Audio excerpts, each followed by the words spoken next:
3 heures du matin et je me tiens dans ma cuisine comme un fantôme insomniaque, aux prises avec une cafetière plus vieille que mon mariage. L'appareil siffle et gargouille comme s'il était sous assistance vitale, mais il fait toujours un meilleur café que la machine sophistiquée que Martha a achetée le mois dernier. Celle qu'elle prétendait être pour recevoir des clients. Cela aurait dû être mon premier indice. La porte d'entrée s'ouvre avec la précision prudente de quelqu'un qui essaie de ne pas réveiller la maison. Martha pense que je dors. Bien sûr, elle pense toujours que je dors quand elle rentre de ses réunions tardives chez Tebold Advertising. J'entends ses talons claquer sur le parquet, puis s'arrêter. La douce lueur d'un écran de téléphone illumine le couloir. « Eh, mon roi !» murmure-t-elle dans l'appareil, et mon monde bascule. Je me fige, la tasse de café à mi-chemin de mes lèvres, alors que ma femme de 23 ans ronronne dans ce que je réalise maintenant être son deuxième téléphone. La conversation est brève mais dévastatrice. Des mots doux qui auraient dû être les miens. Des plans pour le déjeuner de demain et un adieu haletant qui me tord l'estomac. Mon roi, pas son mari, pas Miles, mais son roi. Quand elle monte enfin à l'étage furtivement, je suis toujours là, immobile comme une statue, regardant la vapeur s'élever de mon café intact. La cuisine semble différente maintenant, étrangère, comme si je la voyais à travers les yeux de quelqu'un d'autre. Les comptoirs en granit que Martha avait tant insisté pour avoir. Les appareils en acier inoxydable qui ont coûté plus cher que ma première voiture. Le casier à vin rempli de bouteilles dont je ne peux pas prononcer le nom. Tout cela ressemble soudainement à la preuve d'une vie que je ne reconnais plus. J'aurais dû m'en douter. Les signes étaient là, éparpillés comme des miettes de pain au cours des 6 derniers mois. La nouvelle garde-robe qui la faisait paraître 10 ans plus jeune. L'intérêt soudain pour le yoga et les cours de spin. La façon dont elle s'illuminait quand son téléphone vibrait, puis le retournait rapidement face contre terre quand j'entrais dans la pièce. Mais j'avais été trop confiant, trop à l'aise, trop stupide. Miles Barrett, 49 ans, analyste principal chez Hartwell Financial, père dévoué et mari fidèle. Le genre de gars qui ouvrait encore les portières de voiture et se souvenait des anniversaires. Le genre de gars qui, apparemment, a facilité la tâche à sa femme pour trouver quelqu'un de plus excitant. Je verse le café dans l'évier et me dirige vers mon bureau à domicile. Si Martha a des secrets, je les trouverai. L'ordinateur ne révèle rien. Elle est trop intelligente pour ça. Mais son sac à main, laissé négligemment sur le comptoir de la cuisine, raconte une toute autre histoire. Des reçus de restaurants où je n'ai jamais mis les pieds. Une carte clé d'hôtel du Grand View, l'endroit chic du centre-ville où les cadres emmènent leur maîtresse, et, glissé derrière ces cartes de crédit, un deuxième téléphone. Mes mains tremblent en l'allumant. Aucune protection par mot de passe. Elle me prenait vraiment pour un idiot. Les messages me frappent comme des coups physiques. Des mois entiers. Des photos que je ne décrirai pas. Des plans pour des escapades de week-end à Mills Lake, où l'élite de la ville possède ses résidences d'été. Et à travers tout cela, le nom de Jake Turnbull, encore et encore. Jake Turnbull, le patron de Martha, l'homme que j'avais rencontré lors de fêtes d'entreprise, qui m'avait serré la main en regardant par-dessus mon épaule quelqu'un de plus important. L'homme qui avait complimenté notre maison tout en planifiant probablement de me voler ma femme. Je reste assis dans le noir pendant des heures, faisant défiler les preuves de la destruction de mon mariage. À l'aube, j'ai pris une décision. Si Martha veut jouer, je vais lui apprendre les règles. Mais d'abord, je dois connaître mon ennemi. Jake Turnbull vit à Beacon Hills, la communauté fermée où les gens qui réussissent vont se sentir supérieurs au reste d'entre nous. Sa maison est un monument à l'ego, tout en verre et angle vif, comme quelque chose sorti d'un magazine. Sa voiture est une Tesla Model S, noire comme son âme et 2 fois plus chère que mon salaire annuel. Je le suis au travail ce matin-là, restant 3 voitures derrière comme dans les films. Il conduit comme s'il possédait la route, coupant la route aux petites voitures et brûlant les feux jaunes. Au bureau de Tebold au centre-ville, il se gare dans la section exécutive et traverse le hall d'un pas conquérant. C'est l'homme que ma femme a choisi à ma place. C'est son roi. L'ironie ne m'échappe pas. J'ai fait de la boxe à l'université. Rien de professionnel, juste assez pour savoir comment faire mal à quelqu'un si j'en avais besoin. Jake a l'air de n'avoir jamais jeté un coup de poing de sa vie. Mais apparemment, il jette d'autres choses mieux que moi. De l'argent, du pouvoir, des promesses qu'il ne peut pas tenir. Ce soir-là, j'attends Martha quand elle rentre à la maison.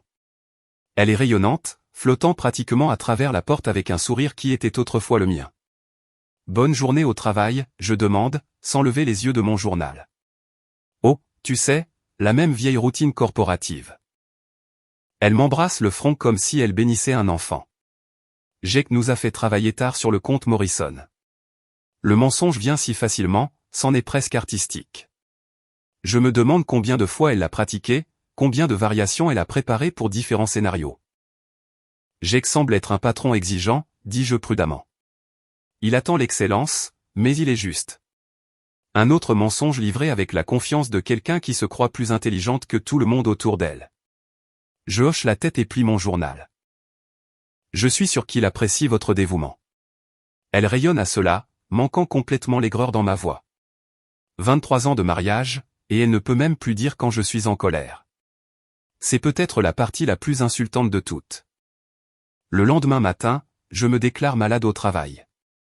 Au lieu de cela, je me rends au bureau de T-Ball déjà temps. À 11h30, Martha et Jake émergent ensemble, marchant juste assez près pour suggérer l'intimité sans franchir les limites professionnelles. Ils sont bons à ça.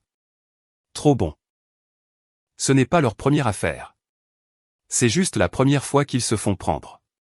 Ils se rendent au Grand View Hotel dans des voitures séparées, se rencontrant dans le hall avec l'aisance décontractée de la routine.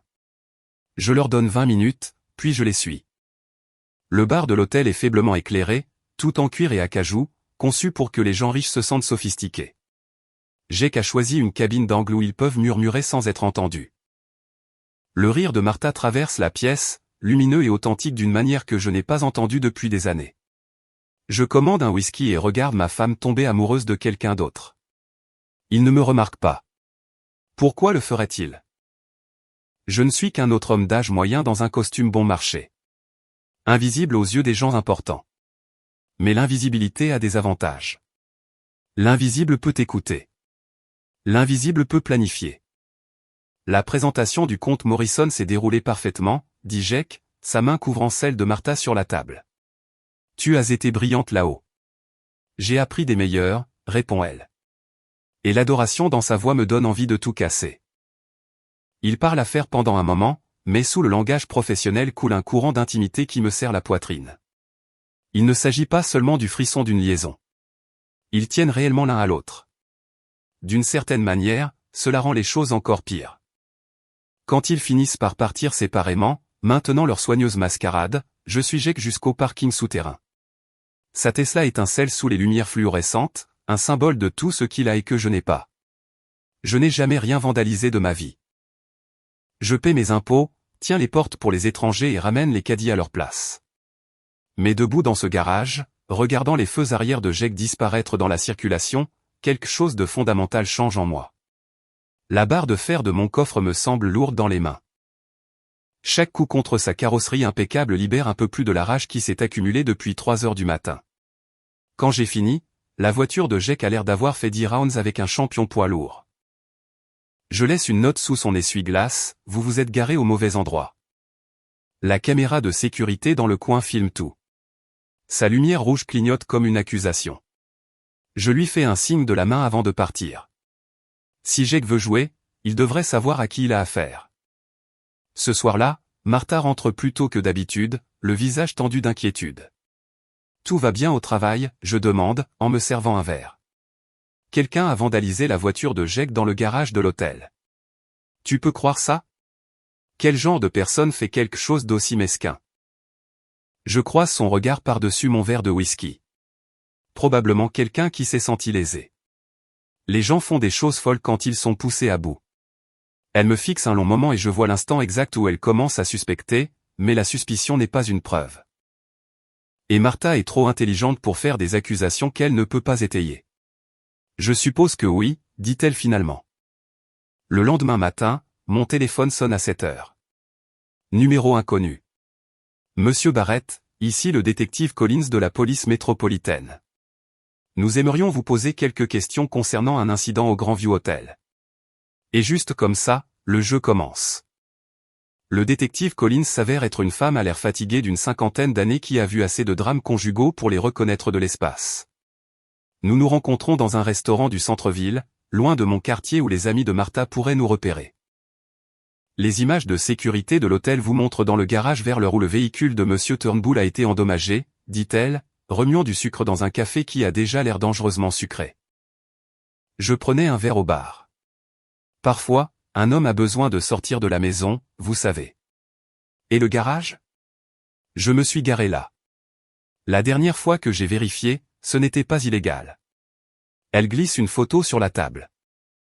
Moi, clair comme le jour, tenant une barre de fer comme si je dirigeais un orchestre de destruction.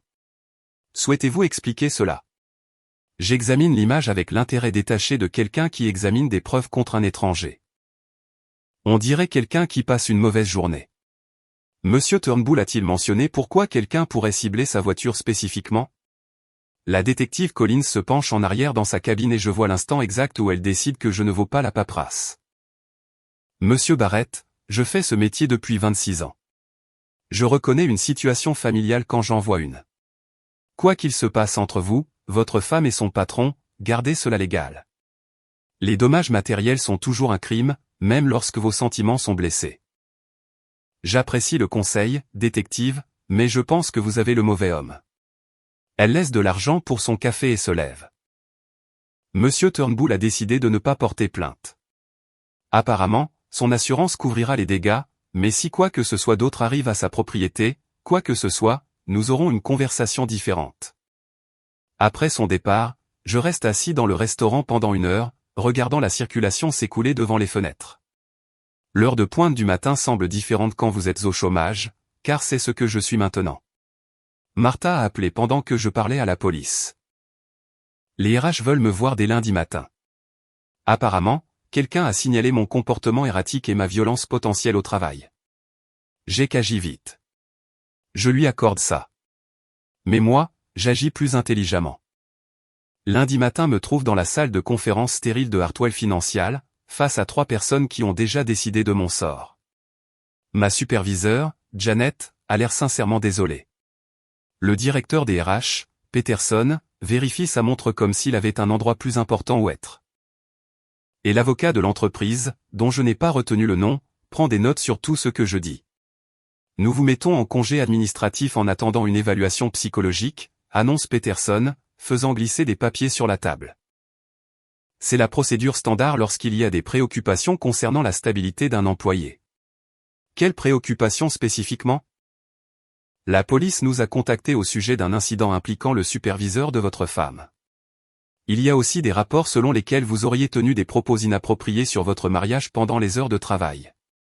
J'ai failli rire. La portée de Jake est plus grande que je ne le pensais.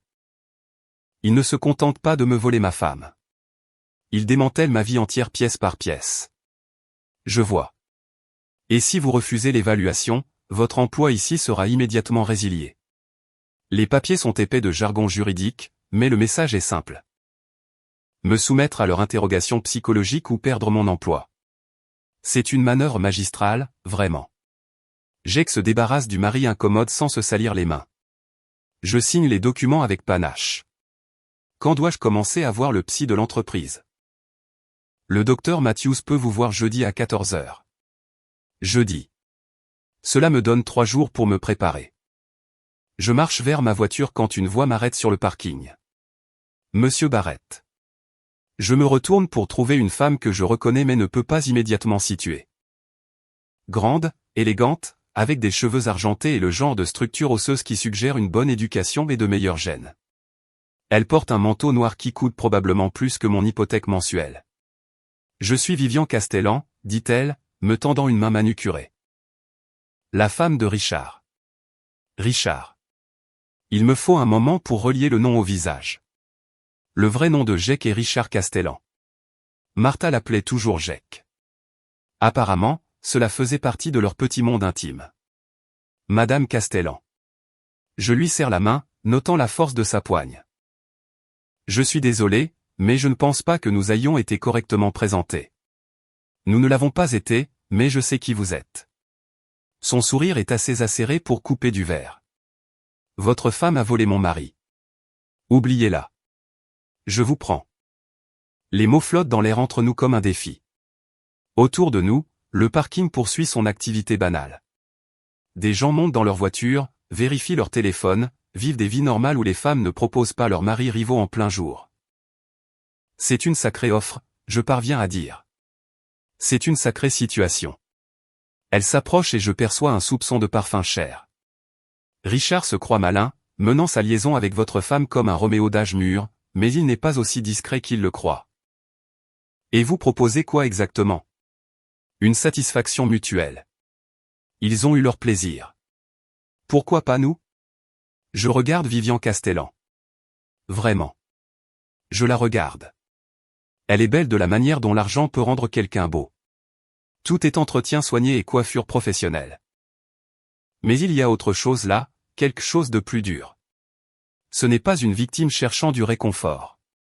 C'est une prédatrice qui a trouvé son partenaire de chasse. Votre mari pourrait ne pas apprécier cela. Mon mari a perdu le droit d'apprécier quoi que ce soit quand il a commencé à apprécier votre femme. Elle sort une carte de son sac à main et la presse dans ma main. Pensez-y, Miles. Ils nous ont volé quelque chose à tous les deux. Peut-être est-il temps que nous reprenions quelque chose. Elle s'éloigne avant que je puisse répondre, ses talons claquant sur l'asphalte avec une précision militaire. La carte dans ma main est en carton épais, de couleur crème, avec seulement un numéro de téléphone imprimé en écriture élégante. Je rentre chez moi hébété, la proposition de Vivian résonnant dans ma tête. La maison semble différente quand j'y entre. Plus petite, plus miteuse, comme si je la voyais à travers ses yeux. Les meubles que Martha et moi avions choisis ensemble semblent soudainement fatigués et démodés. Les photos de famille sur la cheminée ressemblent à des preuves d'une vie qui n'existe plus. Martha ne sera pas à la maison avant des heures. Elle travaille encore tard, ce qui signifie qu'elle est probablement dans le lit de Jake, de Richard, en ce moment, faisant des choses qu'elle a cessé de faire avec moi il y a des années. Je me sers 3 doigts de bourbon et appelle le numéro sur la carte de Vivian. Je me demandais quand vous alliez appeler, dit-elle sans préambule. Où voulez-vous qu'on se voie? Chez moi. Richard est au bureau jusqu'à 20h, planifiant son prochain geste romantique pour votre femme. La maison Castellan fait ressembler mon quartier à un parc de caravanes. C'est l'une de ces monstruosités modernes qui crient l'argent. Tout en verre et en acier et en égo architectural. L'allée pourrait contenir 6 voitures. La pelouse a l'air d'avoir été tondue avec des ciseaux à ongles. Vivian ouvre la porte vêtue d'un chemisier en soie et d'un jean foncé qui coûte probablement plus cher que le paiement mensuel de ma voiture. Elle me mène à travers des pièces qui ressemblent à des musées. Toutes lignes épurées et œuvres d'art coûteuses. Un verre, demande-t-elle, se dirigeant vers un bar mieux achalandé que la plupart des restaurants. Ce que vous buvez. Elle verse 2 verres de quelque chose d'ambre et m'entend un. Au nouveau partenariat. Nous buvons, nous étudiant mutuellement comme des joueurs d'échecs planifiant leur coup d'ouverture. L'alcool brûle, mais c'est une bonne brûlure. Le genre qui vient de bouteilles avec des étiquettes que je ne peux pas lire. Depuis combien de temps le savez-vous, je demande, au sujet de Richard et de votre femme? 3 mois. Et vous? 3 jours. Elle rit. Et il n'y a aucune trace d'humour dans son rire. Vous avez du retard, Miles. Il planifie cela depuis un moment. Richard pense qu'il va me quitter pour elle. Est-ce le cas? Sur mon corps froid et sans vie. Elle prend une autre gorgée, ses yeux ne me quittant jamais. J'ai construit cette vie, Miles. J'ai financé les études de commerce de Richard. Je l'ai introduit dans toutes les relations importantes qu'il a. J'ai fait de lui l'homme que votre femme croit aimer.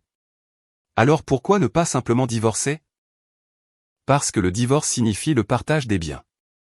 De cette façon, quand j'en aurai fini avec lui, il n'aura plus rien à partager. Le calcul dans sa voix est époustouflant. Vivian n'est pas déchirée. Elle est furieuse. Et la fureur, bien canalisée, peut accomplir des choses remarquables. Qu'avez-vous en tête? Au lieu de répondre, elle pose son verre et s'approche. Sa main touche ma joue, et je réalise qu'il ne s'agit pas seulement de vengeance. Vivian est véritablement attirée par l'idée de moi, le mari lésé, l'outsider, l'homme que son mari pense pouvoir écarter. Il pense que nous sommes pathétiques, dit-elle doucement. Les épouses abandonnés sont trop vieux et ennuyeux pour rivaliser avec leur grande passion. Et si nous leur montrions à quel point ils se trompent? Ses lèvres ont le goût du whisky cher et de dangereuses possibilités. Quand nous nous séparons enfin, Elle sourit comme si elle venait de gagner quelque chose d'important. Richard travaille tard ce soir, murmure-t-elle à mon oreille. Il ne rentrera pas avant minuit.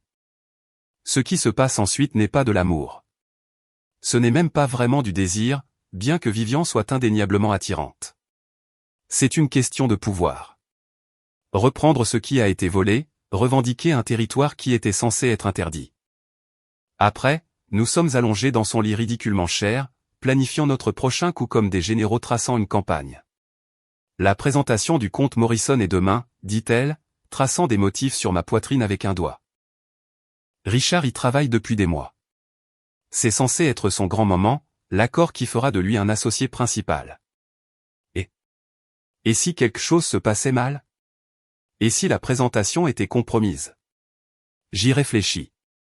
Vous voulez que je sabote son travail? Je veux que vous lui rappeliez que les actions ont des conséquences. Elle se redresse, ses cheveux tombant sur ses épaules comme un rideau d'argent. Richard se croit intouchable parce qu'il réussit. Mais le succès est fragile, Miles. Il suffit d'une seule erreur pour que tout s'écroule. Le plan qu'elle ébauche est d'une élégance simple. Richard garde ses fichiers de présentation sur un serveur partagé auquel Vivian a accès. L'un des avantages d'être marié à quelqu'un qui vous fait entièrement confiance. Quelques suppressions stratégiques, quelques fichiers corrompus, et le grand moment de Jake devient sa plus grande humiliation. Et Martha, je demande. Et elle? Elle fait partie de son équipe. Si la présentation échoue, elle sera blessée aussi. Le sourire de Vivian pourrait geler la flamme. Tant mieux. Peut-être qu'elle apprendra que coucher avec les maris des autres a des conséquences.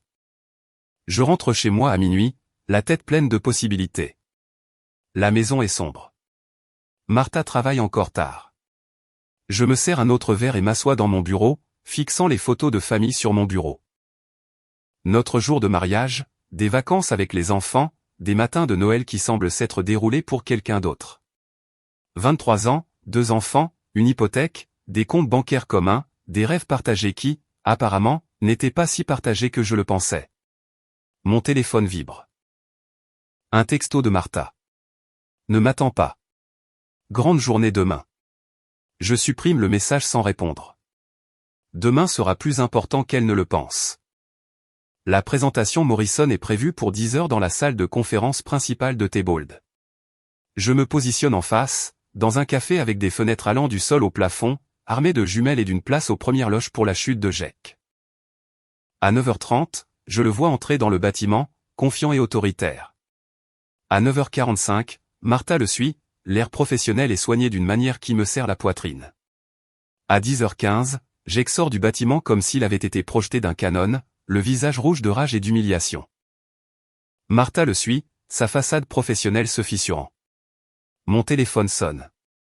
Ça a parfaitement fonctionné, dit Vivian, et j'entends la satisfaction dans sa voix.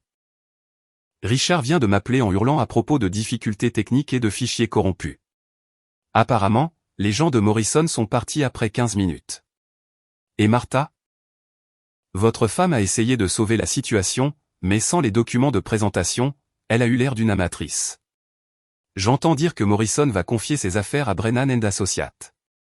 Brennan & Associates, le plus grand concurrent de Theobald. Perdre le comte Morrison ne fera pas que nuire à la carrière de Jake, cela pourrait la détruire entièrement. Phase interminée, dis-je, en regardant Jake faire les 100 pas devant le bâtiment comme un animal en cage. Oh, Miles, ronronne Vivian au téléphone. Nous ne faisons que commencer. Ce soir-là, Martha rentre à la maison l'air d'avoir traversé une guerre. Ses cheveux parfaits sont ébouriffés, son maquillage étalé. Elle laisse tomber son sac à main près de la porte et se dirige directement vers le casier à vin. Journée difficile, je demande, sans prendre la peine de cacher mon amusement. Le pire. Tout ce qui pouvait mal tourner a mal tourné. Elle se verse un généreux verre de Pinot Grigio et en boit la moitié d'un trait. Jake pense que quelqu'un a saboté la présentation, mais c'est faux. Qui ferait une chose pareille? Je ne peux pas imaginer, dis-je, levant mon propre verre dans un toast moqueur à des jours meilleurs. Elle boit à cela, manquant complètement l'ironie. Tandis qu'elle monte se doucher pour se débarrasser de sa défaite, je m'autorise un petit sourire. Jake est peut-être le roi de Martha, mais chaque roi doit apprendre que même les pions peuvent renverser des trônes. Mon téléphone vibre avec un texto de Vivian. Dîner demain. J'ai des idées pour la phase 2. Je réponds, j'ai hâte. Et j'ai hâte. Pour la première fois depuis des mois, j'ai hâte de quelque chose. Le docteur Matthews a le genre de bureau conçu pour que les fous se sentent sains d'esprit, et les sains d'esprit s'interrogent sur leur emprise sur la réalité. Éclairage doux, tout en beige, et un canapé qui coûte probablement plus cher que la voiture de la plupart des gens. Elle est plus jeune que je ne m'y attendais, peut-être 40 ans, avec des yeux gentils et le sourire patient de quelqu'un qui a entendu toutes les histoires tristes du monde. Parlez-moi de votre mariage, Miles. De quelle partie? Les 23 ans de bonheur ou la partie où ma femme a décidé de passer à un modèle plus récent? Commençons par ce que vous ressentez en ce moment. En ce moment, je me sens comme un homme qui jouait aux échecs pendant que tout le monde jouait au poker. Il s'avère que je ne savais même pas à quel jeu nous jouions. Elle prend des notes sur sa tablette, me signalant probablement comme un tireur potentiel au travail ou une statistique de violence domestique. L'ironie est que je ne me suis jamais senti aussi calme, concentré, comme si je comprenais enfin les règles. Avez-vous envisagé que votre femme puisse traverser une crise de la quarantaine? Parfois, les gens prennent de mauvaises décisions lorsqu'ils se sentent incertains de leur vie. Mauvaise décision. Je laisse cette phrase planer dans l'air. Est-ce ainsi que nous appelons l'adultère maintenant? Je n'excuse pas son comportement. Je suggère que les gens sont complexes et que les relations peuvent être réparées si les deux parties sont prêtes à faire des efforts. Dr Matthews, laissez-moi vous demander quelque chose. Si quelqu'un volait votre voiture, voudriez-vous arranger les choses avec lui ou voudriez-vous récupérer votre voiture? C'est une analogie intéressante. Ce n'est pas une analogie. Ma femme est ma voiture et quelqu'un l'a volée. Je la veux de retour. Ce n'est pas entièrement vrai, mais le docteur Matthews n'a pas besoin de le savoir. La vérité est plus compliquée. Je ne veux pas récupérer Martha. Je veux que Jake la perde. Je veux qu'il comprenne ce que ça fait de se faire arracher quelque chose de précieux. Après la séance, je me rends chez Vivian. Elle m'attend avec du champagne et un sourire qui promet des ennuis. Comment ça s'est passé avec le psychiatre de l'entreprise? Elle pense que je suis un oiseau blessé qui a besoin de guérir. Je l'ai laissé penser ça. Malin. Richard pose des questions sur vous, où vous travaillez, quel genre d'homme vous êtes. Il commence à vous voir comme une menace. Tant mieux. Il devrait. Nous sommes assis dans son salon, entourés des dépouilles du succès de Jake. Tout ici est un rappel de ce qu'il a bâti, de ce qu'il risque de perdre. L'art au mur, les tapis persans, la vue sur le lac à travers des fenêtres qui ont coûté plus cher que le salaire annuel de la plupart des gens. J'ai quelque chose à vous montrer, dit Vivian, sortant une tablette de la table d'appoint. L'écran montre des images de sécurité du parking de Thebold, pas de l'hôtel, mais du bâtiment de bureau. Jake et Martha, pensant être seuls, enfermés dans une étreinte qui ne laisse aucun doute sur leur relation. Comment avez-vous obtenu cela? Richard n'est pas le seul à avoir des relations. L'entreprise de sécurité qui surveille Thebold gère également plusieurs de mes événements caritatifs. Incroyable ce que les gens feront pour un don généreux. Je regarde ma femme embrasser un autre homme avec une passion qu'elle ne m'a pas montrée depuis des années. Cela devrait faire plus mal que cela ne le fait. Au lieu de cela, je ressens une froide satisfaction. Des preuves. Que allez-vous faire avec ça? Cela dépend. À quel point voulez-vous les blesser? La question plane entre nous comme une arme chargée. Il y a 3 jours, j'aurais dit que je voulais juste récupérer ma femme. Mais il y a 3 jours, je croyais encore au fair play et aux secondes chances. Maintenant, je comprends que certains jeux n'ont pas de règles. Qu'avez-vous en tête? Le plan de Vivian est diabolique dans son élégance. Le gala annuel d'appréciation des clients de Thebold est vendredi prochain, le plus grand événement de l'année où l'entreprise se pavane devant ses clients les plus importants. Jake sera là, jouant l'exécutif à succès. Martha sera là, jouant l'employé dévoué. Et Vivian et moi serons là ensemble, jouant le couple heureux qui a trouvé l'amour dans les cendres de leur mariage brisé. Vous voulez rendre notre liaison publique? Je veux rendre leur liaison publique. La nôtre n'est que le moyen de livraison. Elle nous resservit nos verres, ses mouvements précis et calculés. Richard a bâti sa réputation sur le fait d'être un homme de famille, l'exécutif stable à qui l'on peut confier des comptes importants. Que arrive-t-il à cette réputation quand tout le monde sait qu'il couche avec une subordonnée? Et Martha. La carrière de votre femme est bâtie sur le fait d'être une coéquipière fiable, celle qui obtient des résultats par le travail acharné et le dévouement. Que arrive-t-il quand tout le monde sait qu'elle obtient des résultats par d'autres méthodes? C'est magnifique, vraiment. Une soirée, une apparition publique, et leurs deux vies professionnelles implosent. Pas de violence, pas d'activité illégale, juste la vérité livrée au pire moment possible. Il y a un problème, je souligne. Comment nous faire inviter à leur fête d'entreprise? Le sourire de Vivian s'élargit. Laissez-moi faire. L'invitation arrive mercredi matin. Carton gaufré avec lettrage doré. Monsieur et Madame Miles Barrett sont cordialement invités à assister au gala annuel d'appréciation des clients de Tebold Advertising. Tenue de soirée facultative. RSVP requis. Martha la trouve sur le comptoir de la cuisine en rentrant d'une autre réunion tardive. Comment avons-nous été invités à cela, demande-t-elle, sa voix soigneusement neutre. Peut-être que quelqu'un pense que nous apprécierions. Tu parles toujours de ces événements d'entreprise, mais tu détestes les fêtes d'entreprise. Peut-être que j'essaie d'être plus solidaire de ta carrière. Je lève les yeux de mon journal, croisant son regard. À moins que tu ne préfères que je n'y aille pas. Non, bien sûr que non. C'est juste inattendu. Elle essaie de calculer les angles, de comprendre comment ma présence pourrait compliquer sa soirée. Je peux presque voir les rouages tourner derrière ses yeux. Jake sera-t-il là? Richard? Son nom est Richard? La correction vient automatiquement. Puis elle se reprend. Je veux dire, Monsieur Castellan. Oui, il sera là. La plupart des cadres supérieurs y seront. Génial. J'ai hâte de le rencontrer correctement. Cette nuit-là, elle passe 3 appels depuis la salle de bain, l'eau coulant. Je n'ai pas besoin d'entendre les conversations pour savoir de quoi il s'agit. Gestion des dégâts, planification de contingence, comment gérer une soirée où son mari et son amant seront dans la même pièce. La séance de jeudi avec le docteur Matthews se déroule sans accroc.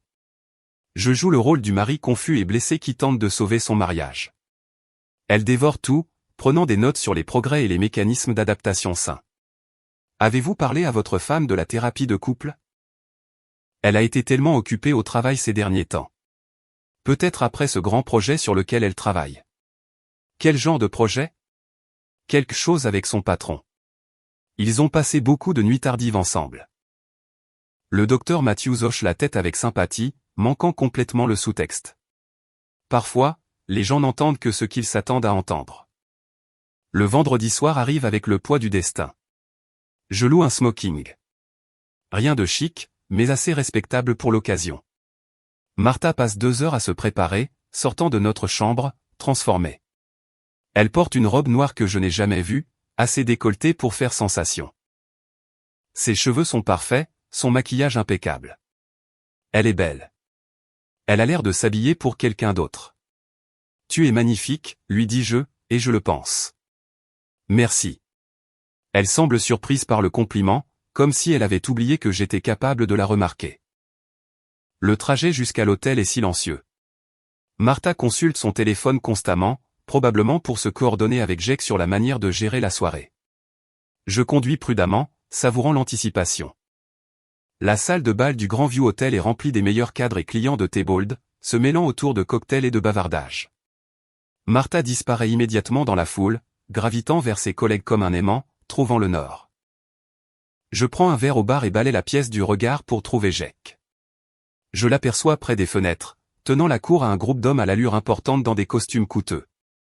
Il est animé, confiant, complètement dans son élément. Il n'a aucune idée de ce qui l'attend. Miles Barrett. Je me retourne pour trouver une femme qui s'approche. Grande, aux cheveux argentés, dévastatrice d'une manière qui fait que toutes les autres femmes de la pièce semblent amateurs. Vivian Castellan, transformée par une tenue de soirée et un éclairage soigné en quelque chose qui appartient aux couvertures de magazines. Madame Castellan, vous êtes incroyable. Merci. Ferons-nous une entrée? Elle prend mon bras et nous marchons dans la foule comme si nous possédions l'endroit. Les conversations s'arrêtent, les têtes se tournent. J'aperçois Martha de l'autre côté de la pièce, le visage figé par le choc. C'est la femme de Richard, murmure quelqu'un. Qui est l'homme avec elle? N'est-ce pas le mari de Martha Barrett? Les murmures nous suivent tandis que nous nous déplaçons dans la fête. Vivian joue parfaitement son rôle, me touchant le bras, riant à mes blagues, me regardant comme si j'étais l'homme le plus fascinant de la pièce. Jake nous remarque quand nous sommes à environ 3 mètres. Son visage passe par une série d'expressions, confusion, reconnaissance et enfin rage. Vivian, dit-il, sa voix soigneusement contrôlée. Je ne m'attendais pas à vous voir ici. Surprise, chérie. J'ai pensé qu'il était temps que je rencontre correctement vos collègues. Elle me serre le bras. Richard, voici Miles Barrett. Je crois que vous connaissez sa femme. L'introduction plane dans l'air comme un défi. Les yeux de Jake passent de Vivian à moi, essayant de calculer ce que nous savons, combien de dégâts nous pouvons causer. Monsieur Barrett, j'ai beaucoup entendu parler de vous. Que de bonnes choses, j'espère. Martha parle souvent de vous. Je suis sûr qu'elle le fait. Je prends une gorgée de mon verre, laissant le moment s'étirer. Elle parle souvent de vous aussi. La mâchoire de Jake se serre, mais il ne peut pas répondre sans trop en révéler. Autour de nous, la fête continue, mais je sens l'attention se concentrer sur notre petit groupe. Les gens sentent le drame comme les animaux sentent les orages. Dansez avec moi, Miles, dit Vivian soudainement. L'orchestre joue quelque chose de lent et romantique. Vivian se glisse dans mes bras comme si elle y appartenait, et nous glissons sur la piste de danse sous le lustre en cristal. Tous les yeux de la pièce nous suivent. Regarde Richard, murmure-t-elle à mon oreille. Jake se tient immobile près des fenêtres, le visage masqué d'une fureur à peine contenue. À côté de lui, Martha est apparue, sa propre expression illisible. Il parle, j'observe. Il panique. Cela ne faisait pas partie de leur plan. La chanson se termine, mais Vivian ne s'éloigne pas. Au lieu de cela, elle lève les yeux vers moi avec des yeux qui pourraient faire fondre l'acier, se lève sur la pointe des pieds et m'embrasse. Pas un baiser social poli, pas un petit baiser amical, un vrai baiser, le genre qui fait des déclarations et déclenche des guerres. Quand nous nous séparons, la salle de bal est devenue complètement silencieuse. Merci pour la danse, dit-elle, assez fort pour que la moitié de la pièce l'entende. Jake se dirige déjà vers nous, le visage rouge de rage. Mais avant qu'il ne puisse nous atteindre, Vivian me prend la main et me conduit vers la sortie. Où allons-nous? Quelque part de privé. Laissez-les se demander ce que nous faisons. Nous nous éclipsons par une porte latérale qui mène au jardin de l'hôtel. L'air nocturne est frais sur ma peau échauffée, et j'entends les sons étouffés de la fête à travers les fenêtres. C'était une belle performance, dis-je. Qui dit que je jouais un rôle? Elle se tient assez près pour que je puisse voir les éclats d'or dans ses yeux verts. Cette femme est dangereuse d'une manière que je ne commence qu'à comprendre. Que se passe-t-il maintenant? Maintenant, nous les laissons mijoter. Richard passera le reste de la soirée à se demander ce que nous faisons, à qui nous en parlons, à quel point son monde est sur le point de changer. Et demain vous ferez quelque chose qui fera paraître ce soir subtil. Mon téléphone vibre avec un texto de Martha. Où es-tu? Je montre le message à Vivian, qui rit. Dis-lui, tu prends l'air. Je réponds, je prends l'air. Je profite de la soirée. 3 points apparaissent immédiatement, puis disparaissent, puis réapparaissent. Finalement, revient à l'intérieur. Elle est nerveuse, observe Vivian. Elle devrait l'être.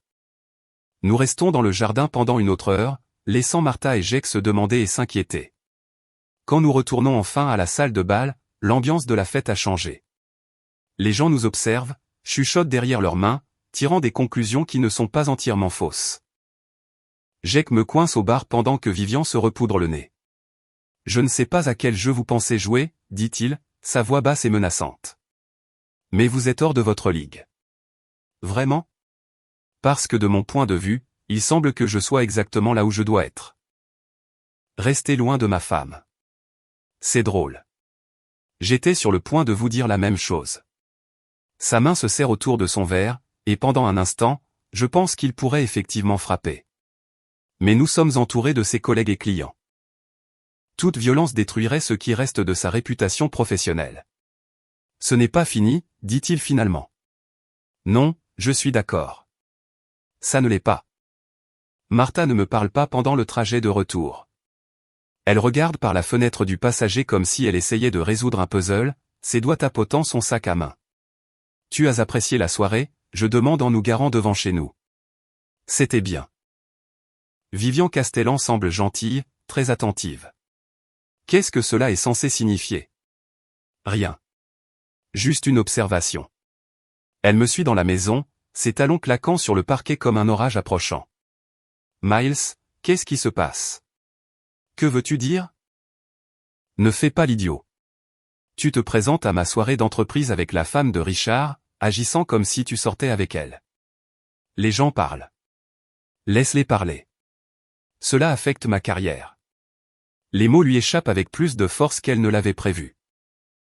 Nous nous tenons dans notre salon, nous faisant face à travers 23 ans de mariage, et je la vois clairement pour la première fois depuis des mois. Ta carrière, je répète lentement. Celle où tu travailles tard tous les soirs avec ton patron. Celle qui est soudainement si importante que tu n'as plus le temps pour ton mari. Ce n'est pas comme ça. C'est comment, Martha? Elle ouvre la bouche pour répondre, puis la ferme. Nous savons tous les deux qu'elle ne peut pas expliquer sans mentir. Et nous savons tous les deux que je capterai le mensonge. Je vais me coucher, dit-elle finalement. Transmets mes salutations à Jake quand tu lui enverras un texto ce soir. Elle se fige à mi-chemin des escaliers. Quoi? Rien. Dors bien. Mais elle ne dormira pas bien. Aucun d'eux ne le fera. Mon téléphone vibre avec un message de Vivian. La phase 2 commence demain. Rejoins-moi à la salle de sport de la 5e rue à midi. Je n'ai jamais été à la salle de sport de la 5e rue, mais je connais le genre. Le genre d'endroit où les gens sérieux vont frapper des choses légalement. Quand j'arrive, Vivian est déjà là, vêtue de vêtements de sport qui coûtent probablement plus cher que mon budget mensuel d'épicerie. Vous boxez, dit-elle. Ce n'est pas une question. J'ai fait ça à l'université. Bien. Vous allez avoir besoin de ces compétences. Elle me guide à travers le gymnase jusqu'à une femme d'une trentaine d'années qui travaille un sac de frappe lourd avec le genre de précision qui vient de longues années de pratique.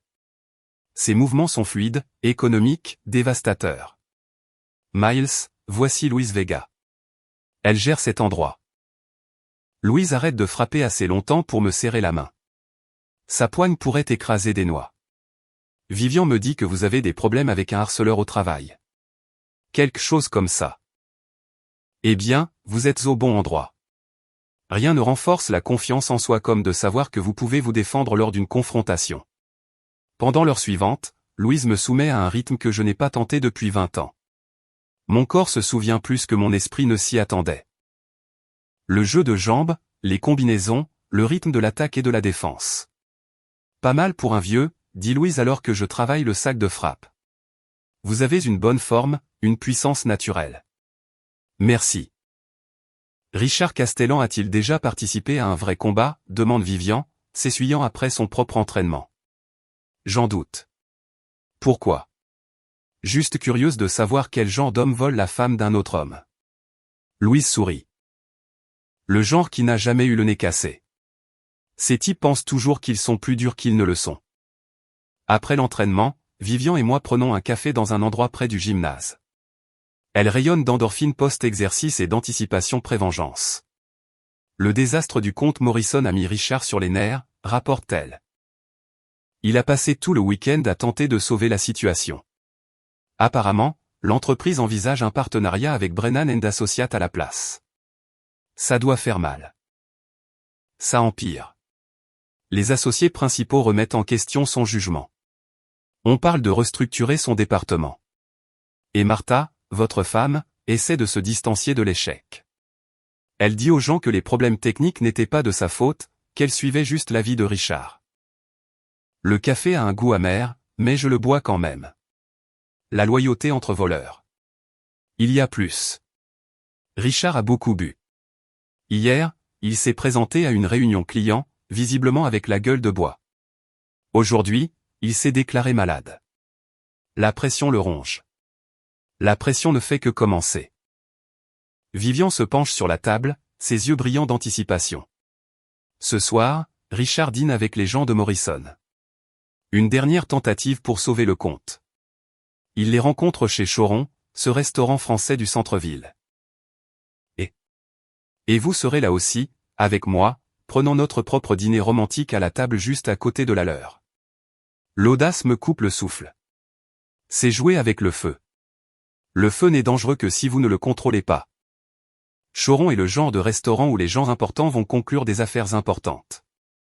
L'éclairage est tamisé, les prix sont ridicules, et les serveurs traitent chaque client comme une royauté en visite. Vivian a réservé une table avec une visibilité parfaite sur l'endroit où Jake mènera son opération de contrôle des dégâts. Nous arrivons les premiers, nous installant juste au moment où Jake entre avec 3 personnes que je ne reconnais pas. L'équipe Morrison, probablement. Il a l'air hagard, plus vieux que son âge. Comme un homme qui fuit quelque chose et ne peut reprendre son souffle. Pile à l'heure, murmure Vivian, levant son verre de vin. Jake ne nous remarque pas immédiatement. Il est trop concentré sur ses convives, travaillant dur pour charmer des gens qui ne veulent clairement pas être charmés. Son rire est trop fort. Ses gestes trop amples. Le désespoir a une odeur, et elle flotte dans le restaurant. C'est douloureux à regarder, j'observe. Ça va empirer. Vivian fait signe au serveur, qui s'approche avec la déférence réservée aux clients réguliers qui donnent de bons pourboires. Pourriez-vous envoyer une bouteille de votre meilleur champagne à la table 7, demande-t-elle gentiment, avec nos compliments. Certainement, Madame Castellan. Un message? Dites-leur que c'est de Monsieur et Madame Barrett. Nous célébrons de nouveaux commencements. Le serveur hoche la tête et s'éloigne. Jake ne nous a toujours pas vus, mais cela est sur le point de changer. Le champagne arrive avec cérémonie. Seau à glace, verre en cristal, toute la production. Jake a l'air confus lorsque le serveur explique le cadeau, puis suit le geste de l'homme vers notre table. Son visage pâlit lorsqu'il nous voit. Vivian lève son verre en un toast, son sourire radieux. Je fais de même, croisant le regard de Jake avec un calme que je ne ressens pas entièrement. Au nouveau partenariat, dit Vivian assez fort pour être entendu. Jake s'excuse de sa table et s'approche de nous, le visage masqué d'une fureur à peine contenue. Qu'est-ce que vous faites ici? Nous dînons avec mon ami, je réponds calmement. Bel endroit, bonne ambiance. C'est du harcèlement. C'est un restaurant public. Nous avons autant le droit d'être ici que vous. L'une des personnes de Morrison observe notre interaction avec intérêt. Jake réalise que toute scène qu'il fera ne fera que renforcer son image de quelqu'un qui a perdu le contrôle. Savourez votre repas, dit-il à travers des dents serrées, et retourne à sa table. Mais le mal est fait. L'équipe Morrison continue de nous jeter des regards, se demandant clairement la dynamique relationnelle sur laquelle ils sont tombés. La soirée déjà difficile de Jake est devenue impossible. 20 minutes plus tard, les gens de Morrison s'excusent et partent. Jake reste seul à sa table, fixant son plat intact comme s'il contenait les réponses à tous ses problèmes. Devrions-nous aller le consoler, demande Vivian innocemment. Je pense qu'il a besoin de temps seul avec ses pensées. Nous terminons notre dîner lentement, savourant à la fois la nourriture et la détresse évidente de Jake. Quand nous partons enfin, il est toujours assis là, un homme brisé dans un costume coûteux. Phase 2 terminée, dit Vivian alors que nous nous dirigeons vers nos voitures. Quelle est la phase 3? La phase 3, c'est quand vous dites à Richard exactement ce que vous pensez de lui en public, là où ça compte. Elle m'embrasse pour me dire bonne nuit, un autre vrai baiser, le genre qui fait des déclarations, et s'éloigne dans sa Mercedes argentée. Je regarde ses feux arrière disparaître dans la circulation, puis reste assis dans ma propre voiture un long moment, traitant ce que je suis devenu. Il y a 3 semaines, j'étais un mari fidèle essayant de sauver son mariage. Ce soir, je suis un homme complotant la destruction de tous ceux qui m'ont fait du tort. La transformation devrait me déranger plus qu'elle ne le fait. Quand je rentre à la maison, Martha m'attend dans le salon, toujours dans sa robe, mais avec son maquillage maculé et ses cheveux ébouriffés. Nous devons parler, dit-elle. Vraiment? Miles, je sais ce que ça donne, mais... Mais qu'est-ce que ça donne, Martha? Comme si tu avais une liaison avec la femme de Richard. Je me sers un verre et m'installe dans mon fauteuil, étudiant ma femme comme si elle était un spécimen dans un laboratoire. Et si j'en ai une, alors tu détruis nos 2 vies sans raison. Sans raison. Je goûte les mots comme du vin. C'est intéressant. Tu penses que j'ai besoin d'une raison pour continuer ma vie. Ce n'est pas ça. Tu fais ça pour me faire du mal. Pourquoi voudrais-je te faire du mal, Martha? Tu es ma femme. Nous avons fait des vœux. Les mots la frappent comme des gifles. Elle sait. Je sais. La seule question est de savoir à quel point. Miles, s'il te plaît, laisse-moi expliquer. Expliquer quoi? Comment tu as travaillé tard tous les soirs pendant les 6 derniers mois? Comment tu as soudainement besoin d'un deuxième téléphone pour le travail? Comment tu as fait des voyages d'affaires dans des endroits qui n'ont pas de clientèle? Chaque question atterrit avec une précision chirurgicale. Le visage de Martha s'effondre alors qu'elle réalise que ses tromperies soigneuses se sont effilochées sans qu'elle s'en aperçoive. Ce n'est pas ce que tu penses. C'est exactement ce que je pense. La seule question est ce que nous faisons à ce sujet. Qu'est-ce que tu veux? La question plane entre nous comme un pont que je peux soit traverser, soit brûler. Il y a 3 semaines, j'aurais dit que je voulais récupérer ma femme. Que mon mariage soit restauré. Que ma vie retrouve sa routine confortable. Mais c'était avant que je ne comprenne le jeu que nous jouions réellement. Je veux que tu sois heureuse, Martha. Je veux que tu aies tout ce que tu mérites. Elle a l'air confuse par ma réponse, comme si elle s'attendait à des menaces ou des ultimatums. Qu'est-ce que ça veut dire? Ça veut dire que nous en parlerons plus demain.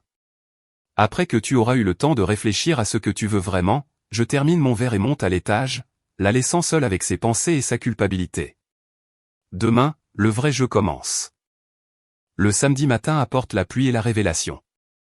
Je me réveille pour trouver le côté du lit de Martha vide et froid. Elle a passé la nuit dans la chambre d'amis, répétant probablement des explications qui pourraient sauver l'insauvable. Mon téléphone affiche 3 appels manqués de Vivian et un texto. Réunion d'urgence. Café sur Elm. 9 heures, le café est l'un de ces endroits délibérément miteux où les hipsters vont pour se sentir authentiques. Vivian semble déplacée parmi les baristas percés et les philosophes à ordinateur portable, mais elle a choisi l'emplacement pour son anonymat. Richard sait, dit-elle sans préambule. C'est quoi? À propos de nous. À propos du sabotage de la présentation. À propos de tout. Je sirote mon café, qui a le goût d'avoir été infusé dans une chaussette de sport, et j'attends les détails. Il m'a confronté ce matin. Apparemment, il me faisait suivre. Par qui? Un détective privé. L'homme a des photos de nous ensemble, des enregistrements de nos conversations téléphoniques, même des reçus d'hôtel d'endroits où nous n'avons jamais été. Des reçus d'hôtel. Richard a monté de fausses preuves, faisant croire que nous avions une liaison depuis des mois, avant même que nous sachions pour lui et votre femme. Les implications me frappent comme un train de marchandises. Jake ne fait pas que défendre son territoire. Il passe à l'offensive, bâtissant un dossier qui nous fait passer pour les agresseurs. Quel genre de preuves? Vivian glisse une enveloppe Kraft sur la table. À l'intérieur se trouvent des photographies qui pourraient mettre fin à mon mariage et détruire ma réputation. Moi entrant chez Vivian. Nous nous embrassant dans son jardin. Des images prises avec des téléobjectifs qui rendent des rencontres innocentes sordides. Il prévoit de montrer ça à votre femme. Quand? Aujourd'hui. Il a déjà programmé une rencontre avec Martha pour cet après-midi. J'examine les photos plus attentivement. Elles sont bonnes, de qualité professionnelle, parfaitement synchronisées pour causer un maximum de dégâts, mais elles sont aussi fausses de manière cruciale. Les eurodatages montrent des dates où j'étais au travail, prouvables par des images de sécurité et des témoignages. Jake a fait une erreur, je réalise. Quel genre d'erreur? Ces photos sont datées du mois dernier, mais je peux prouver que j'étais ailleurs. Il a été négligent dans sa fabrication. Les yeux de Vivian s'illuminent de compréhension. Donc, quand il les montrera à votre femme, elle saura qu'il ment. Et s'il ment à ce sujet, à propos de quoi d'autre ment-il? Mais cela nous laisse toujours avec un problème. Richard ne va pas s'arrêter là. Il va continuer à intensifier jusqu'à ce que l'un de nous craque. Alors nous intensifions en premier. Le plan que nous élaborons au cours de l'heure suivante est plus risqué que tout ce que nous avons tenté auparavant. Mais Jake nous a forcé la main. S'il veut jouer salement, nous allons lui montrer à quoi ressemble vraiment la saleté. Le pique-nique de l'entreprise est le week-end prochain, explique Vivian. Une tradition annuelle. Tous les employés et leurs familles, plus les clients majeurs. Très public, très visible. Et Richard fait toujours un discours, quelque chose d'inspirant sur le travail d'équipe et les valeurs de l'entreprise. Et si le discours de cette année incluait des révélations inattendues? Quel genre de révélation? Elle sort une autre enveloppe. Celle-ci est épaisse de documents. Richard a falsifié les comptes. Rien d'illégal. Il est trop intelligent pour ça. Mais il a gonflé les chiffres de performance de son département, s'est attribué le mérite du travail des autres, et a généralement bâti sa réputation sur des mensonges. Comment avez-vous obtenu ça? Je suis marié à lui depuis 15 ans. Je sais où il garde ses vrais dossiers. Les documents racontent une histoire de tromperie systématique. Des projets que Jake prétendait avoir gérés étaient en fait traités par des subordonnés. Des clients qu'il aurait soi-disant décrochés ont été hérités d'anciens responsables de compte. Même sa célèbre présentation Morrison était en grande partie le travail de Martha reconditionné avec son nom. Ça le détruit, dis-je, feuilletant les pages. Mais ça détruit aussi votre femme. Elle a été complice de la plupart de cela, l'aidant à s'attribuer le mérite des réalisations des autres. Tant mieux. Le mot sort plus durement que je ne l'avais prévu, nous surprenant tous les deux. Vivian étudie mon visage comme si elle me voyait clairement pour la première fois. Vous avez vraiment changé, n'est-ce pas? Les gens s'adaptent. La loi de Darwin. Et vos enfants? Cela leur fera mal aussi. Je pense à Amelia et Ross. Tous deux à l'université, tous deux croyant encore que leurs parents ont un mariage heureux. Ils seront à la maison pour le pique-nique, s'attendant à voir leur famille intacte. Ils survivront. Les enfants sont résilients. Et s'ils vous détestent pour ça, alors ils comprendront ce qu'est la trahison. C'est une leçon précieuse. Vivian tend la main sur la table et touche la mienne. Vous devenez quelqu'un que je ne reconnais pas. Tant mieux. L'ancien moi était faible. L'ancien moi se laissait faire. Cet après-midi-là, je travaille dans mon jardin quand la BMW de Jake s'arrête dans mon allée. Il en sort lentement, comme un tireur approchant un duel, et traverse ma pelouse d'un pas mesuré, celui d'un homme qui a pris une décision. Barrett. Castellan. Je ne cesse pas de désherber. Belle voiture. Neuve. Nous devons parler. Je vous écoute. Ça s'arrête maintenant. Quoi que vous pensiez accomplir avec ma femme, ça s'arrête aujourd'hui. Je m'assois sur mes talons et lève les yeux vers lui. Il essaie de projeter de l'autorité, mais il y a quelque chose de désespéré dans ses yeux. Je ne suis pas sûr de ce que vous voulez dire. N'insultez pas mon intelligence. Vous utilisez Vivian pour vous venger de quelque chose que vous pensez que j'ai fait. Que je pense que j'ai fait? Je me lève, essuyant la terre de mes mains. Jake, je ne pense rien. Je sais exactement ce que vous avez fait. Prouvez-le. Je n'ai pas besoin de le prouver. Vous le savez. Je le sais. Et bientôt tout le monde le saura aussi. Son visage rougit. Vous jouez un jeu dangereux. Non, Jake. C'est vous qui avez joué un jeu dangereux. Vous n'avez simplement pas réalisé qu'il y avait d'autres joueurs. Restez loin de ma femme. Forcez-moi. Pendant un instant, je pense qu'il pourrait réellement essayer. Ses mains se serrent en poing, et il fait un pas en avant. Mais Jake n'a jamais été dans un vrai combat, et quelque chose dans ma posture l'avertit que moi, si. Ce n'est pas fini, dit-il en reculant. Vous continuez à dire ça, mais vous n'y faites jamais rien. Il s'éloigne en faisant crisser ses pneus comme un adolescent en pleine crise de colère. Je retourne à mon jardinage, fredonnant. Ce soir-là, Martha rentre à la maison avec les yeux rouges et une histoire sur les inquiétudes de Jake concernant mon comportement.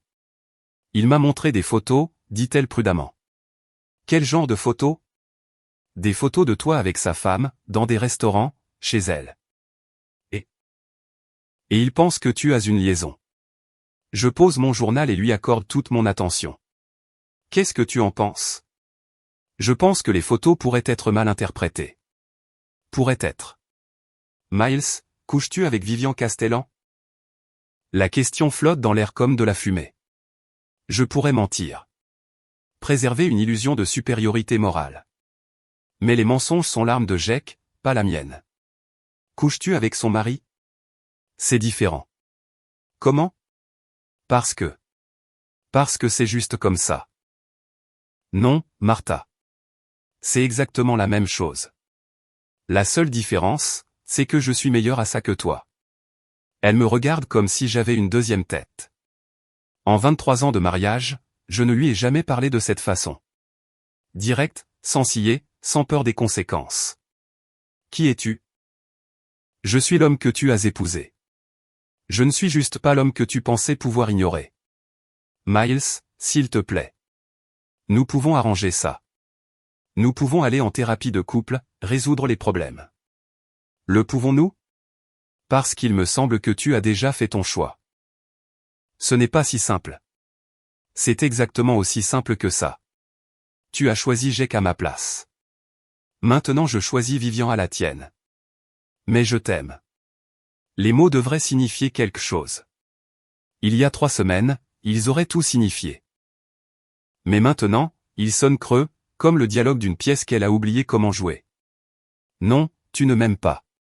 Tu aimes l'idée de moi, la sécurité, la stabilité, le plan de secours. Mais tu ne m'aimes pas, ce n'est pas vrai. Alors prouve-le. Choisis-moi maintenant. Dis à Jake que c'est fini. Quitte Ebold et reconstruisons notre mariage. Elle ouvre la bouche pour accepter, puis s'arrête. Le silence s'étire entre nous, devenant plus lourd à chaque seconde qui passe. Je ne peux pas, murmure-t-elle finalement. Alors nous n'avons plus rien à discuter. Je la laisse debout dans notre salon et me rends chez Vivian. Elle ouvre la porte en peignoir de soie, ses cheveux libres sur ses épaules. Vous avez l'air d'un homme qui a eu une conversation difficile, observe-t-elle. La conversation la plus honnête de mon mariage. Et mon mariage est officiellement terminé. Elle s'écarte pour me laisser entrer, et je remarque que la maison semble différente ce soir. Plus chaude, plus accueillante, comme un endroit où je pourrais réellement me sentir chez moi.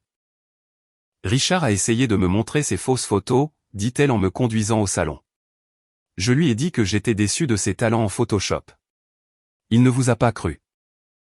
Il croit ce qu'il a besoin de croire. Que nous sommes les méchants. Qu'il est la victime. Que d'une manière ou d'une autre, tout cela est de notre faute. N'est-ce pas? Est-ce important? Elle a raison. La supériorité morale est un luxe que je ne peux plus me permettre. Jake et Martha ont commencé cette guerre lorsqu'ils ont décidé que leur bonheur valait plus que leur mariage. Maintenant, ils doivent en vivre les conséquences. Le pique-nique est demain, me rappelle Vivian. Êtes-vous prêts? Et vous? Je pense à Martha, probablement en train de pleurer dans notre chambre d'amis. Je pense à Jake, probablement en train de se noyer dans l'oubli dans sa maison coûteuse. Je pense à la vie que je suis sur le point de détruire et à l'homme que je suis sur le point de devenir. Oui, dis-je. Je suis prêt. Le sourire de Vivian pourrait alimenter une petite ville. Alors, offrons-leur un pique-nique qu'ils n'oublieront jamais. Le pique-nique annuel de Theobald se déroule à Miss Lake Park, où l'élite de la ville prétend apprécier les activités de plein air pour lesquelles elle paierait normalement d'autres personnes. Le cadre est parfait pour ce que nous avons prévu, suffisamment public pour assurer une exposition maximale, suffisamment décontracté pour que les confrontations semblent spontanées plutôt qu'orchestrées. J'arrive seul, ayant dit à Martha que je la rejoindrais là-bas. Elle m'a évité depuis notre conversation d'hier soir, communiquant par des messages textes qui ressemblent à des câbles diplomatiques entre nations hostiles. Le parc est déjà bondé à mon arrivée. Des familles étalées sur des tables de pique-nique, des enfants courant à travers les arroseurs, l'odeur du barbecue se mêlant à celle du parfum cher. Cela ressemble à un tableau de Norman Rockwell. Si Norman Rockwell avait peint la politique d'entreprise et l'adultère. J'aperçois Martha immédiatement. Elle se tient avec un groupe d'employés de Theobald près du filet de volley-ball, riant à quelque chose que Jake dit. Ils maintiennent une distance prudente, des collègues professionnels profitant d'un événement d'entreprise, mais je peux voir la tension dans leur langage corporel.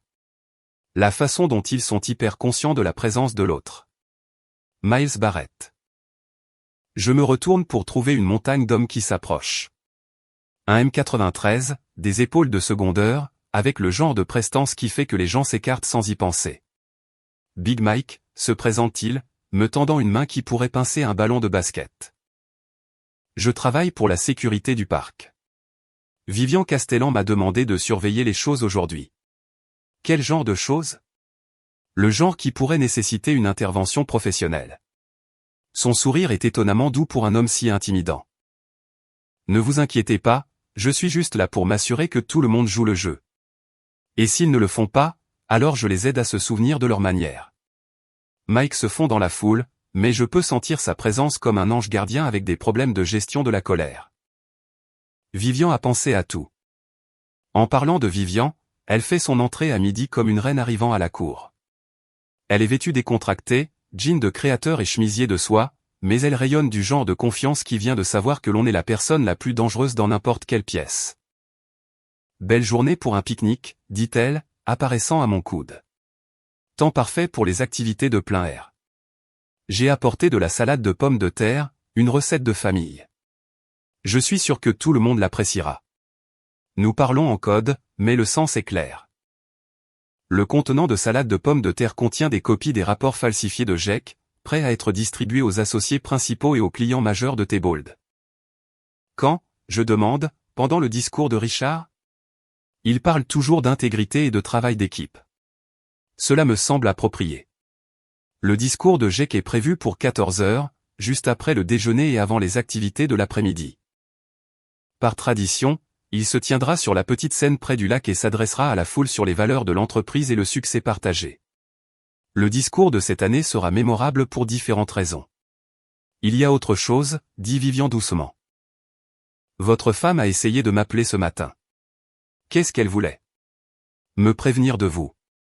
Apparemment, vous êtes dangereux et instable, et je devrais faire attention à m'impliquer avec quelqu'un d'aussi clairement dérangé. Comme c'est gentil de sa part. Je lui ai dit que j'appréciais son inquiétude, mais que je suis parfaitement capable de gérer les hommes dangereux. Et qu'a-t-elle dit à cela? Elle a raccroché. À 13h30, la foule commence à se rassembler près de la scène. Jake a l'air nerveux en relisant ses notes, se demandant probablement si nous préparons une sorte de perturbation. Il n'a pas tort, mais il n'est pas préparé à ce qui arrive réellement. Martha se tient avec les autres employés, le visage soigneusement neutre. Elle nous a vus, Vivian et moi, ensemble, mais elle maintient son calme professionnel. Pour l'instant. Mesdames et messieurs, commence Jake, sa voix portant à travers le parc grâce au système de sonorisation portable. Merci à tous de vous joindre à nous pour la célébration annuelle de la communauté et du partenariat de Thebold. Un discours d'entreprise standard, livré avec une sincérité exercée. La foule écoute poliment, les parents faisant taire les enfants, les employés vérifiant leur téléphone. Cette année a été une année de croissance et de réalisation considérable, poursuit Jake. Nous avons décroché de nouveaux comptes importants, étendu nos services et renforcé notre réputation en tant que principale agence de publicité de la région. Il se dirige vers quelque chose. Le crescendo où il s'attribue le mérite de tout ce qui est bon arrivé à Thebold au cours des 12 derniers mois.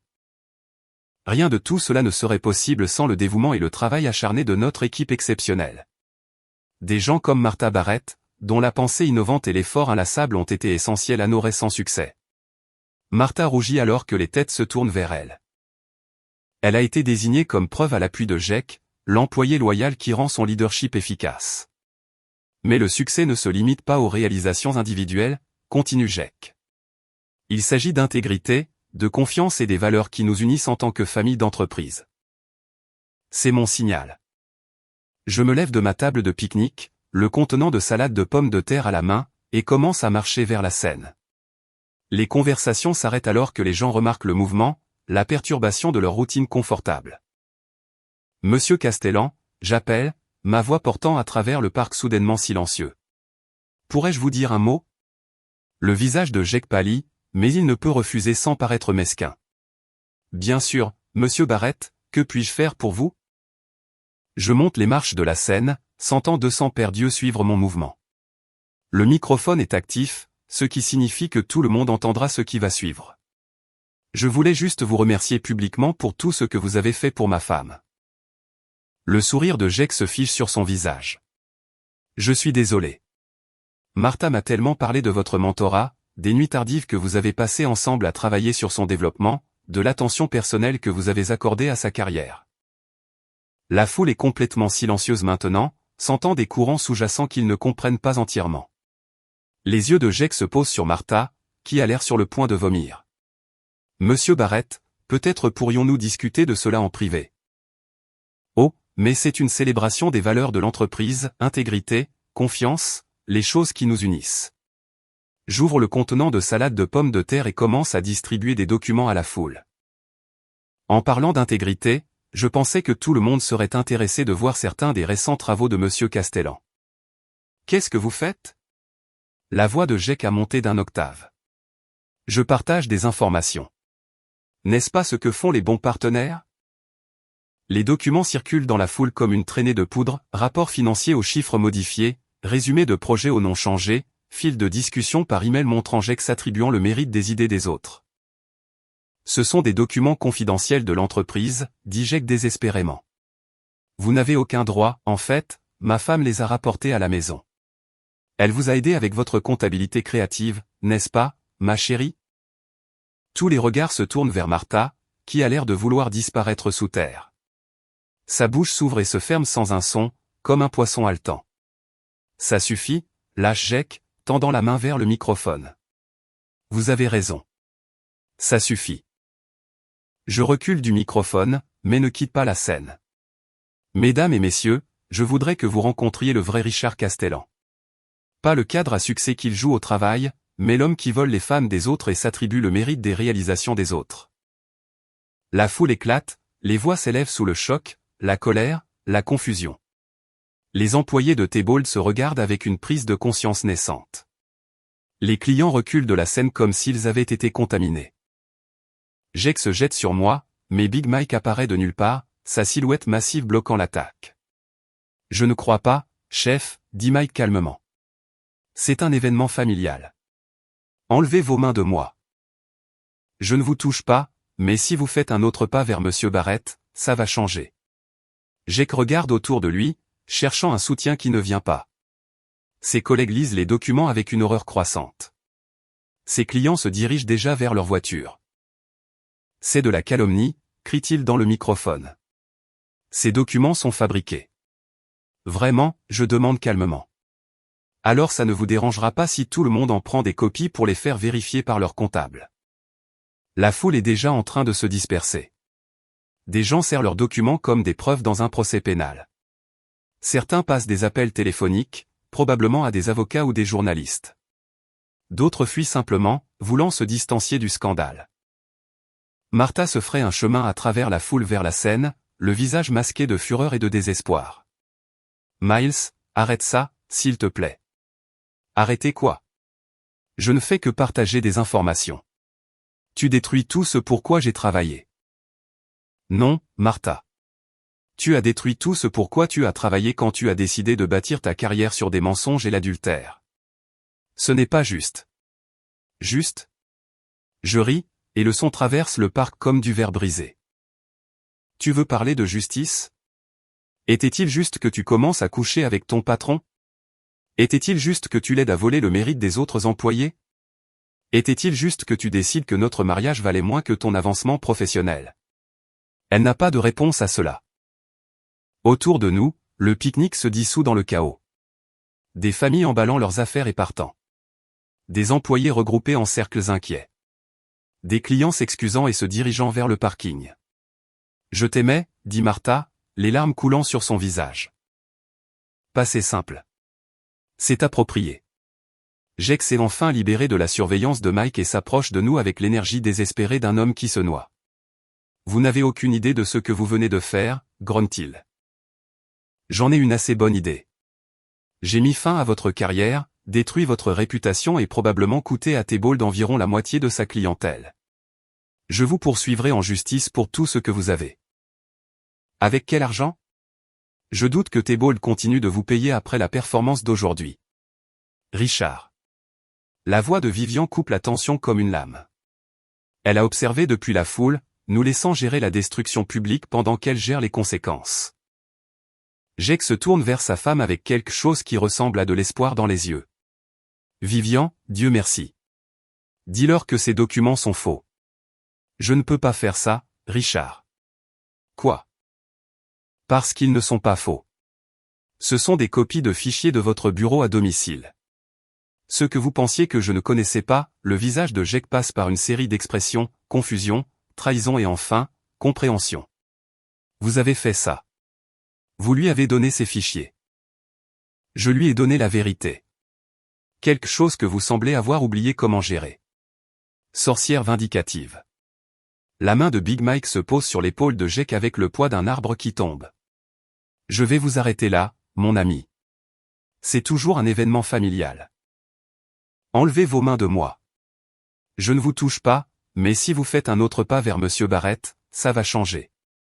Jake essaie de secouer la prise de Mike et découvre que les montagnes ne bougent pas juste parce qu'on les pousse. Son visage devient violet de rage et d'effort. Laissez-moi partir. Bien sûr. Mike le relâche si soudainement que Jake trébuche en arrière, faisant des moulinets avec ses bras pour s'équilibrer. Mais peut-être devriez-vous envisager de rentrer chez vous avant que cela ne devienne encore plus embarrassant. Jake regarde autour du parc, observant la foule dispersée, les tables de pique-nique abandonnées, les clients et collègues qui font semblant de ne pas le connaître. Son royaume s'effondre en temps réel, et il ne peut rien faire pour l'arrêter. Ce n'est pas fini, dit-il une dernière fois. Oui, ça l'est, répond Vivian calmement. C'est fini depuis le moment où vous avez décidé de trahir notre mariage. Vous ne le saviez juste pas encore. Jake se précipite vers le parking, laissant Martha seule sur la scène comme une actrice qui a oublié ses lignes. Martha, dis-je doucement. Tu devrais probablement aller avec lui. Où? Partout où les gens vont quand leur vie s'effondre. Je ne saurais pas. La mienne ne fait que commencer. Elle me regarde avec quelque chose comme de la reconnaissance, comme si elle voyait enfin l'homme qu'elle avait épousé au lieu du mari commode qu'elle avait pris pour acquis. Je suis désolé, murmure-t-elle. Je sais que tu le hais, mais désolé ne répare rien. Elle hoche la tête et s'éloigne, ses épaules secouées de sanglots réprimés. Je la regarde partir sans rien ressentir d'autre qu'une légère curiosité quant à ce qu'elle fera ensuite. C'était toute une performance, dit Vivian, me rejoignant sur la scène désormais vide. Vous pensez que ça a marché? Regardez autour de vous. Le parc est presque désert maintenant. Le pique-nique annuel de Théobald est devenu le désastre annuel de Théobald. Le genre d'histoire qui sera racontée dans les écoles de commerce comme exemple de la rapidité avec laquelle les réputations d'entreprises peuvent s'effondrer. Que se passe-t-il maintenant? Maintenant, nous attendons les retombées. Richard sera viré d'ici lundi. Votre femme sera probablement mise sur liste noire de l'industrie. Et nous serons libres de construire ce qui vient ensuite. Ensemble, si vous voulez. Ou séparément, le choix vous appartient. Je regarde le lac, observant la lumière du soleil danser sur l'eau. Il y a 3 semaines, j'étais un homme différent vivant une vie différente. Cet homme serait horrifié par ce que je suis devenu. Mais cet homme était faible. Cet homme a été trahi. Cet homme prend sa revanche. Ensemble. Ça sonne bien, dis-je. La main de Vivian se glisse dans la mienne, et nous nous tenons sur la scène vide comme des acteurs saluant après le baisser de rideau final. Autour de nous, les débris de la vie des autres flottent dans la brise de l'après-midi. Votre femme était incroyable hier, dis-je soudainement. Quoi? C'est ce que je dirai à Jake lundi quand je le verrai vider son bureau. Le rire de Vivian résonne sur le lac, clair et vif comme du cristal brisé. Miles Barrett, dit-elle, je pense que c'est le début d'une belle amitié. Mais ce n'est pas de l'amitié que je vois dans ses yeux. C'est de la reconnaissance. Elle a trouvé son égal, son partenaire, dans le genre de jeu que la plupart des gens ne savent même pas qu'il existe. Et j'ai trouvé ma reine. Lundi matin, je me rends au bureau de Théobald et attends dans le parking souterrain. Jake arrive à 8h30, l'air de n'avoir pas dormi depuis des jours. Sa confiance habituelle a été remplacée par l'air traqué d'un homme qui sait que son temps est compté. Je le suis dans l'ascenseur, notant comment il tressaille en me voyant. Bonjour, Jake. Barrett. Il appuie sur le bouton de son étage comme s'il essayait de l'écraser. Week-end difficile. Qu'est-ce que vous voulez? Je voulais juste vous remercier pour vendredi soir. Vendredi soir? Votre femme était incroyable hier. Les mots le frappent comme des coups physiques. Son visage devient blanc, puis rouge, puis blanc à nouveau. Ses mains tremblent alors qu'il traite les implications. Fils de... Les portes de l'ascenseur s'ouvrent, révélant un hall plein d'employés de Thébauld. La malédiction de Jake meurt dans sa gorge alors qu'il réalise combien de personnes regardent. Passez une bonne journée, lui dis-je joyeusement en sortant de l'ascenseur. Derrière moi, j'entends les portes se refermer sur la rage tremblante de Jake. Phase 3 terminée. À midi, l'histoire est partout au bureau. Jake Castellan, pris dans un ascenseur avec le mari de sa prétendue maîtresse, perdant son calme devant des témoins. L'homme qui avait bâti sa réputation sur un professionnalisme tranquille, réduit à des menaces balbutiantes et à l'humiliation publique. Le soir, il vide son bureau. Martha rentre à la maison ce soir-là, l'air d'avoir vieilli de 10 ans en 10 heures. Jake a été viré, annonce-t-elle. J'ai entendu. Dommage. Il réexamine ma position aussi. Apparemment, mon association avec lui a soulevé des questions sur mon jugement. Je suis sûr que ça va s'arranger. Vraiment, Miles? Parce que de mon point de vue, on dirait que tu as détruit nos 2 carrières pour une vengeance mesquine. Vengeance mesquine? Je réfléchis à ça. C'est comme ça que tu appelles le fait que quelqu'un doit faire face aux conséquences de ses actions? Tu as tout ruiné. Non, Martha. Tu as tout ruiné. J'ai juste fait en sorte que tout le monde le sache. Elle me regarde comme si j'étais un étranger. Et peut-être que je le suis. L'homme qu'elle a épousé n'aurait pas été capable de ce niveau de destruction calculé. Mais cet homme est parti, remplacé par quelqu'un de plus dur et infiniment plus dangereux. Que se passe-t-il maintenant? Maintenant, tu vas découvrir à quoi ressemble ta vie sans les mensonges pour la soutenir. Et nous? Il n'y a pas de nous. Il n'y en a pas eu depuis des mois. Elle hoche la tête lentement, acceptant ce que nous savions tous les deux. Je vais commencer à chercher un appartement. Prends ton temps. Je ne suis pas pressé. Après qu'elle soit montée à l'étage, je me sers un verre et sors sur le patio arrière. La nuit est claire, les étoiles sont visibles malgré les lumières de la ville. Quelque part là-bas, Jake se noie probablement dans l'oubli. Quelque part ailleurs, Vivian planifie notre prochain coup. Mon téléphone vibre avec un texto. Dîner demain. J'ai du champagne. Je réponds. J'ai hâte. Et j'ai hâte. Pour la première fois depuis des années, j'ai hâte de tout. L'homme que j'étais aurait honte de ce que je suis devenu. Mais l'homme que j'étais était un fou qui croyait en l'équité et aux secondes chances. L'homme que je suis maintenant c'est mieux. L'homme que je suis maintenant gagne.